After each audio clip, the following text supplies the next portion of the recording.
ಇನ್ನು ತಮಿಳುನಾಡಿಗೆ ಏನಾದರೂ ನೀರು ಬಿಟ್ಟರೆ ನಾನೇ ಹೋರಾಟವನ್ನ ಮಾಡ್ತೇನೆ ಅಂತ ಮಂಡ್ಯದಲ್ಲಿ ಕಾಂಗ್ರೆಸ್ನ ಶಾಸಕ ಗಣಿಗ ರವಿಕುಮಾರ್ ಅವರು ಮಾತನಾಡಿದ್ದಾರೆ.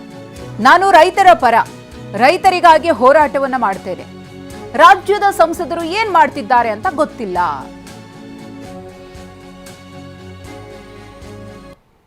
ಅವರು ಯಾವ ನಮ್ಮ ಸಂಸದರುಗಳು ಏನು ಮಾಡ್ತಾ ಇದ್ದಾರೆ ಅನ್ನೋದು ಅರ್ಥ ಆಗ್ತಾ ಇಲ್ಲ. ಬರೀ ರಾಜ್ಯ ಸರ್ಕಾರ ಹಂಗೆ ಮಾಡಿದ್ರು ಹಿಂಗೆ ಮಾಡಿದ್ರು ಅಂದ್ಕೊಂಡು ಕೂತಿದ್ದಾರೆ. 13 ಕ್ಯೂಸೆಕ್ಸ್ ನೀರು ಕೂಡ ರಾಜ್ಯ ಸರ್ಕಾರ ಬಿಡೋದು ಇಲ್ಲ, ಬಿಡಬಾರ್ದು. ಅದ್ರ ಬಗ್ಗೆ ಅದರಲ್ಲಿ ಏನು ಎರಡು ಮಾತಿಲ್ಲ. ಬಟ್ ಈಗ ಮಳೆ ಸ್ವಲ್ಪ ಜಾಸ್ತಿ ಆಗ್ತಾಯಿದೆ. ನಾವು ನಮ್ಮ ರೈತರುಗಳ ಬೆಳೆಗಳಿಗೆ ಮತ್ತು ಕುಡಿಯೋ ನೀರಿಗೆ ಮೊದಲ ಆದ್ಯತೆ ಕೊಡಬೇಕು. ಯಾವುದೇ ಕಾರಣಕ್ಕೂ ತಮಿಳುನಾಡಿಗೆ ನೀರನ್ನು ಬಿಡಬಾರ್ದು. ಸರ್, ನಮ್ಮ ರೈತರುಗಳಿಗೆ ಸ್ಪಷ್ಟ ನಿಲುವು ಇಲ್ಲ ಸರ್. ಬೆಳೆಗಳಿಗೆ 3 ದಿನ ಅನ್ನುವಂಥದ್ದು ವಿಚಾರವಾಗಿ, ಆದರೆ ತಮಿಳುನಾಡು ರೈತರುಗಳಿಗೆ ನೀರು ಕೊಡ್ತಾ ಇರುವಂಥದ್ದು ಕೊಡ್ತಾ ಇಲ್ಲ ರೀ. ಒಂದು ನಿಮಿಷ ಸಮಾಧಾನ. ಕಬಿನಿ ತುಂಬಿರೋದ್ರಿಂದ ಅದನ್ನು ತುಂಬಿದ ಮೇಲೆ ಎತ್ತದದು ನದಿಗೆ ಹೋಗ್ತಾ ಇದೆ. ನಾವು ಅವ್ರಿಗೆ ಕೊಡ್ತಾ ಇಲ್ಲ. ಇದೊಂದು ನಿಮಗೆ ಮನವರಿಕೆ ಇರಲಿ. ಎರಡನೇದು, ಈ ಡ್ಯಾಮು ಅದು ತುಂಬಿದಾಗ ನಾವು ಈ ಕಡೆಗೆ ಬಿಟ್ಕೋಬೇಕಾದ್ರೂ ಎಲ್ಲಿಗೋಗುತ್ತೆ? ಅದು ನದಿಗೆ ಬಿಟ್ಟಾಗ ತಮಿಳ್ನಾಡಿಗೆ ಹೋಗೋದು.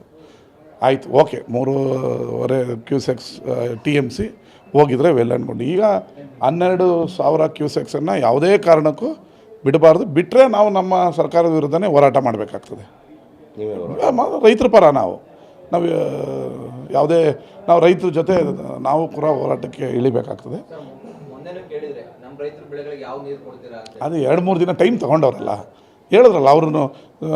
ಇದು ಐ ಪವರ್ ಮೀಟಿಂಗ್ ಮಾಡ್ತೀನಿ, ಒಂದು 3 ದಿನ ಟೈಮ್ ಬೇಕು ಅಂತ ಹೇಳಿದರೆ 3 ದಿನ ಟೈಮ್ ಕೊಡದೇನೆ ನಾವು 2 ದಿನ ಆಗ್ಬಿಟ್ಟು 3 ದಿನ ಕೊಡದೇನೆ ಮಾತಾಡಿದ್ರೆ ಸರಿಯಲ್ಲ.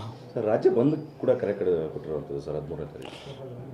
ಕನ್ನಡ ಹೋರಾಟಗಾರರು ರಾಜ್ಯದ ನೆಲ ಭಾಷೆಗಳು ಬಂದಾಗ ಅವ್ರ ಹೋರಾಟ ಅವರ ವ್ಯಕ್ತ ಮಾಡೋದು ಅದರಲ್ಲೇನು ತಪ್ಪಿಲ್ಲ ಅಂತ ನಾನೇನು ಭಾವಿಸ್ತೀನಿ. ಅವ್ರ ಹೋರಾಟ ಪಾಪ ಅವ್ರೇನು ಅವ್ರ ಸ್ವಂತಕ್ಕೆ ಹೋರಾಟ ಮಾಡ್ತಾಯಿದ್ದಾರೆ. ಕನ್ನಡದ ನೆಲ ಜಲದ ಬಗ್ಗೆ ಅವ್ರು ಹೋರಾಟ ಮಾಡಿ